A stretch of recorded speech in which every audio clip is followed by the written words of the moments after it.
Atomised is told mostly in a straight line. We can at least discover much about the characters from the timeline that Houellebecq provides. And I'm going to make this timeline even straighter than it actually is. Yearly markers are available. But there is a broader timeline too, the timeline of the sexual revolution. That too has yearly markers available. We should look at the individual timelines within the broader timeline of the sexual revolution. Part 1 of the book is called Lost Kingdom. We see the grandparents' generation here, especially in the 4th section. Martin Cicadelli is born to illiterate peasants in Corsica in 1882. But he is a bright student, and his teachers want him to leave Corsica, which is a backwater, to join the elite in France's Third Republic. His singular destiny was entirely symptomatic of the role played by secularism throughout the Third Republic in integrating citizens into French society and promoting technological progress. Martin lost his faith, but he gained a college education. He accepted a position to build waterways in Algeria. He later married a secretary whose family also relocated to Algeria from France. Guinevere July was her name. They married in 1923, when Martin was already over 40 years old, pretty late for Martin. He had lots of education, though, and they had a child, Janine, in 1928. Houellebecq calls Martin a symptomatic individual, one who is happy and reconciled to his times. Houellebecq calls Janine, his daughter, a precursor, adapted to her time, but also anxious to adopt new customs or proselytize ideas still regarded as marginal. Another word would be a catalyst. Born in 1928, Janine was smart and independent. She lost her virginity in 1941 at the age of 13. She survived the war and went to Paris for med school. She had many lovers. She even danced with Jean-Paul Sartre. There she met Serge Clement as he was becoming a surgeon. He was a pretty manly man. They married, and Serge got on the front end of the wave of plastic surgery. He opened one clinic for plastic surgery and then another. That he used sex and marketing and the resulting breakdown of the traditional couple showed that Serge embraced beauty and youth. Plastic surgery would be a precursor for the preoccupation with youth and sexual fitness and sexual performance. Serge was a precursor himself. Janine and Serge were a modern couple. They had their first kid, Bruno, in 1956, and they soon realized that raising children was inconsistent with their personal freedom. So they shipped Bruno to be raised by his maternal grandmother in Algeria when he was 2. Bruno was raised by her in part, but more on that in a moment. But Janine and Serge drifted apart as modern people do in our complex age. She had an eye for another man. Mark Dzerzhinsky was a filmmaker, also the son of a working-class French couple who had 4 children.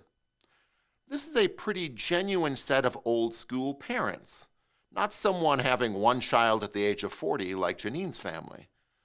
Janine becomes pregnant by Mark the same year of her divorce from Serge.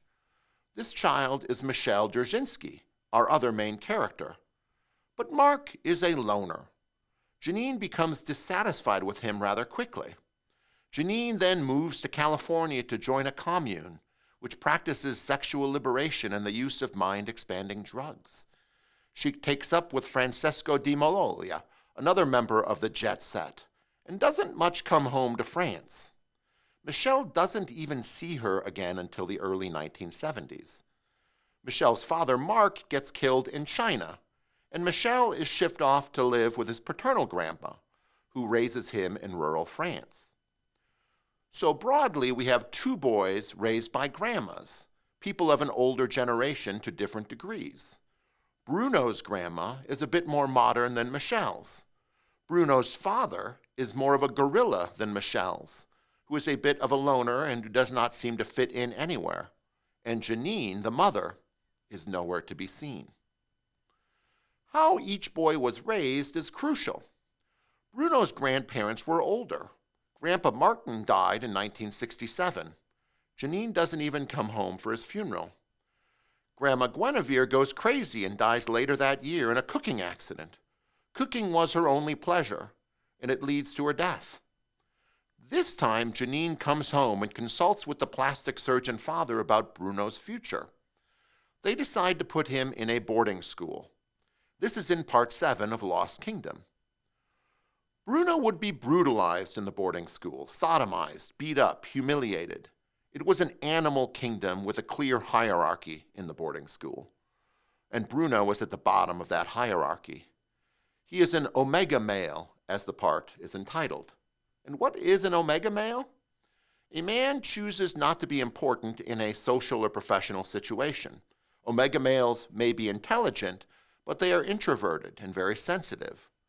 Bruno's father visits him every weekend, his mother not at all.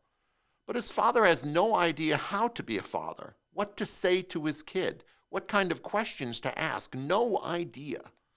This is how it's described in part 8. He really did not know how to behave with his son. He wanted to do his best for the boy, as long as it did not take up too much of his time. He felt a certain guilt. And this is what we know of Bruno's upbringing. Michelle's upbringing is happier. This is described in part 9. Sexual liberation movements were being mainstreamed throughout the country. Bare breasts were seen on the Riviera. Porn was everywhere. Sex shops popped up all over Paris. But Michel was mostly untouched by this. He lived with his grandma. She was Catholic and voted for de Gaulle. Grandma wanted to bequeath these ideas to her children, though she was not successful. These are the ideas. A woman stays at home and does the housework. Her work is made easier by a variety of electrical appliances. She has plenty of time to spend with her children. A man goes out to work, but thanks to automation, he works shorter hours and his pay is less arduous. These happy people gardened. They stayed in the faith. And it was by his grandparents that Michel meets Annabelle, a girl who is also the product of old world parents. She is one of the main characters, and she is raised by her parents, actually, a Dutch man and a French woman. She married when she was 17. He married the sister of one of his best friends. Old world stuff.